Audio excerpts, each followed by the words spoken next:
मदरसा जामिया हबीबिया को लेकर बड़ा खुलासा हुआ है। मदरसे के पड़ोस में रहने वालों ने खुलासा किया है। विवादों में मदरसा जामिया हबीबिया का पुराना नाता रहा है। आपराधिक लोगों का अड्डा है ये मदरसा। कई साल पहले भी मदरसे से अवैध असलहा भी बरामद हुआ था। हत्या आरोपी भी मदरसे के अंदर से हो चुके हैं गिरफ्तार। सपा सरकार में मदरसे से असलहा तस्कर गिरफ्तार हुआ था। मदरसे में देर रात तक अराजक तत्वों का जमावड़ा रहता है। तो जो पड़ोस में रहने वाले लोग हैं उन्होंने ये खुलासा किया है कि मदरसा का पहले से ही जुड़ा हुआ है, आपराधिक रिकॉर्ड रहा है, विवादों से नाता रहा है इस मदरसे का। ये इधर जो है इसमें 3-4 बार इसके पहले भी कांड हो चुके हैं। ठीक है, किस तरीके के कांड? ये एक लड़का कट्टा सप्लाई पकड़ा जाता है इनके यहाँ। फिर एक मर्डर केस हुआ उसमें, वो भी मारा था, 307 हुआ था। कल्याणी के लड़के को मारा था इसने। पब्लिक जिस दिन सोच लेगी ये सब गंदा काम रहा तो लोग अनशन में बैठ जाएंगे हम लोग। तो सरकार इस पे कुछ करे ताकि हमारे बच्चे सुरक्षित रहें, हमारे बहन बेटियां सुरक्षित रहें यहाँ पे। क्योंकि जो इतना गंदा काम यहाँ शुरू हो चुका है, सब कुछ हो सकता है यहाँ पे। ये इधर जो है इसमें तो देखिए, पड़ोस के रहने वाले लोगों का कहना है कि काफी दिनों से यहाँ पर ये आपराधिक काम चल रहा था, अड्डा बना हुआ है ये अपराधों का, और जिसकी वजह से लोगों को भी वहां डर लगता है। तो प्रयागराज से एक खबर, जहां जामिया हबीबिया में नकली नोट बनाने का मामला, प्रिंसिपल को कस्टडी रिमांड पर लेने की तैयारी है। प्रिंसिपल के साथी को भी कस्टडी रिमांड लेने की तैयारी है। पुलिस आज कोर्ट में दाखिल करेगी अर्जी। पूछताछ के लिए कोर्ट में कस्टडी रिमांड मांगेगी। मौलविया तफसीरुल और उसके 3 साथियों को जेल भेजा था। मदरसे के अंदर से नकली नोट बनाने का सामान भी बरामद हुआ है। तो इसमें बड़ा खुलासा हुआ है। अब रिमांड पर लेने की तैयारी है प्रिंसिपल को और उसके साथी को भी, और फिर आगे की पूछताछ की जाएगी, क्योंकि इस मामले में अब कई खुलासे दिन ब दिन सामने आते जा रहे हैं। एनआईए भी अब पूछताछ करेगी। तो मदरसा जामिया हबीबिया मामले में ताजा अपडेट ये भी है कि मदरसे से जुड़े सभी सदस्यों के खिलाफ अब होगी जांच। 12 सदस्यों के खिलाफ होगी जांच। सदस्यों के बैंक, दस्तावेज और संपत्तियों की भी जांच होगी। मदरसे की आड़ में अवैध संपत्ति अर्जित करने की आशंका है। मदरसे के नाम पर हर साल विदेशों से फंडिंग की आशंका है।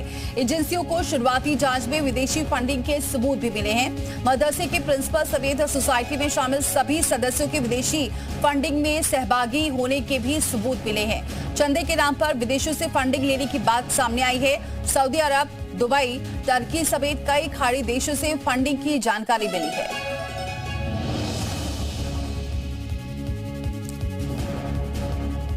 तो अब संपत्तियों की जांच होगी, विदेशी फंडिंग की जानकारी मिल रही है।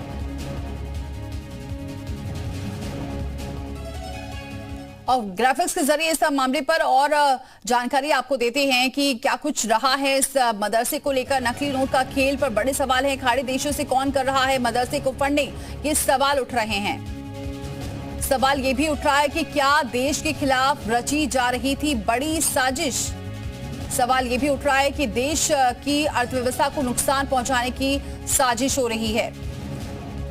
और इसके अलावा सवाल ये भी है कि देश विरोधी साजिशों में खपाए जा रहे हैं नोट। ये भी एक बड़ा सवाल इस पूरे मामले को लेकर उठ रहे हैं। खाड़ी देशों तक कैसे फैले थे मदरसे के तार, ये बड़े सवाल इस पूरे मामले को देखने के बाद जुड़ रहे हैं। अब हालांकि एनआईए पूरे मामले पर आगे जांच भी करेगी और भी खुलासे हो सकते हैं। नकली नोट छापने वाला जो गैंग है वो भी आपको दिखा रहे हैं, जो नकली नोट को छापता था। इसकी जो करेंसी थी वो गांव में भी देता था, और कहां कहां इनका पूरा नेक्सस फैला हुआ है इसके बारे में अब जानकारी जुटाई जा रही है। जो सबूत मिले हैं, सबूत भी कुछ इस तरह मिले कि विदेशी फंडिंग हो रही थी, ये साफ तौर से नजर आ रहा है। और संपत्तियों की अब जांच होगी तो और खुलासे होंगे।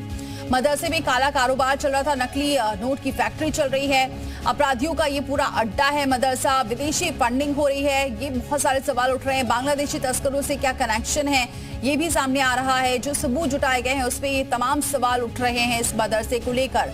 तो नकली नोट की फैक्ट्री चल रही थी इस मदरसे में, और पहले भी आपराधिक रिकॉर्ड रहा है इस मदरसा का, लेकिन उसके बावजूद इससे पहले क्यों नहीं कार्रवाई की गई, इस पर भी एक सवाल है। बांग्लादेशी तस्करों से कनेक्शन है, ये भी एक सवाल उठ रहा है। पूरा मामला क्या है ये भी जरा आपको इस रिपोर्ट के जरिए समझाते हैं।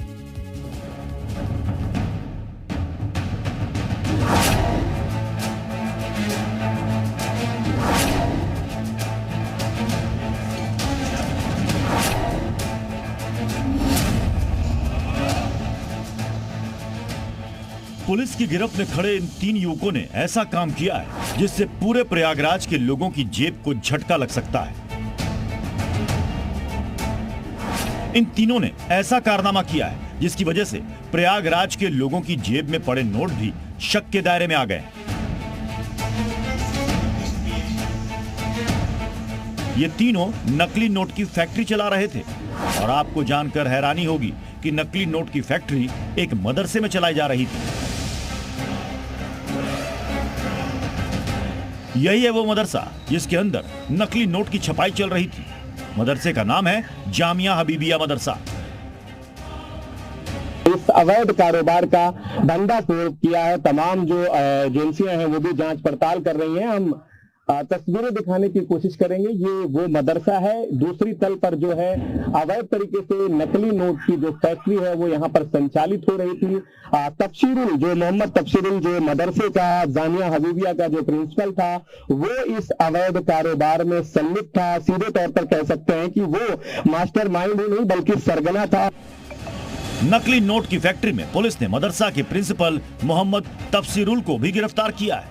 तफसीरुल ने मदरसे का एक कमरा जाहिर खान को दिया था और इसी कमरे में नकली नोट छापे जाते थे। प्रिंसिपल को इन कारनामों की पूरी जानकारी थी। बकायदा नकली नोट के कारोबार में प्रिंसिपल तफसीरुल का भी शेयर था। पुलिस को मदरसे से 100 के 1300 नकली नोट मिले हैं। नकली नोट छापने के लिए स्कैनर और प्रिंटर का इस्तेमाल किया जाता था। पिछले 3 महीने से मदरसे के अंदर नकली नोट बनाने का खेल चल रहा था। मार्केट में नकली नोट सप्लाई करने की जिम्मेदारी मोहम्मद अफजल और मोहम्मद शाहिद की थी। 15,000 रुपए असली नोट के बदले 45,000 के नकली नोट दिए जा रहे थे। पुलिस के मुताबिक इस रैकेट ने प्रयागराज की मार्केट में अब तक लाखों की नकली नोट सप्लाई कर दी है। मदरसे के प्रिंसिपल तफसीरुल की गिरफ्तारी के बाद मदरसे में काम करने वाले कर्मचारियों ने क्लर्क मोहम्मद अतीक को बेगुनाह बताया है।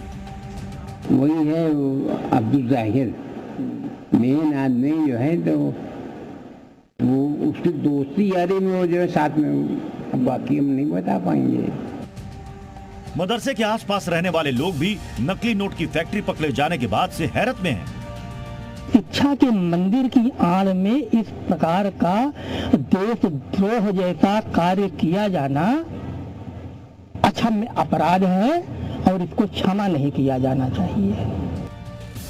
मदरसे में नकली नोट की फैक्ट्री पकड़े जाने के बाद पुलिस के साथ साथ अब खुफिया एजेंसी भी एक्टिव हो गई है। आईबी की टीम ने भी मदरसे की जांच की है। अब पुलिस के सामने सवाल है कि मदरसे से नकली नोट की सप्लाई कहां-कहां की गई। नकली नोट बनाने में कहीं कोई इंटरनेशनल रैकेट तो नहीं है? क्या यूपी के अलावा दूसरे राज्यों में भी नकली नोट की सप्लाई की गई? पूरी नोट फैक्ट्री अवैध तरीके से संचालित की जा रही थी। इसके पीछे और किन लोगों की भूमिका हो सकती है, इन तमाम पहलुओं को लेकर के फिलहाल जांच की जा रही है और माना यह जा रहा है कि जांच का जब दायरा बढ़ेगा तो आने वाले समय में और भी लोग जो कार्रवाई की जद में हैं वो आएंगे।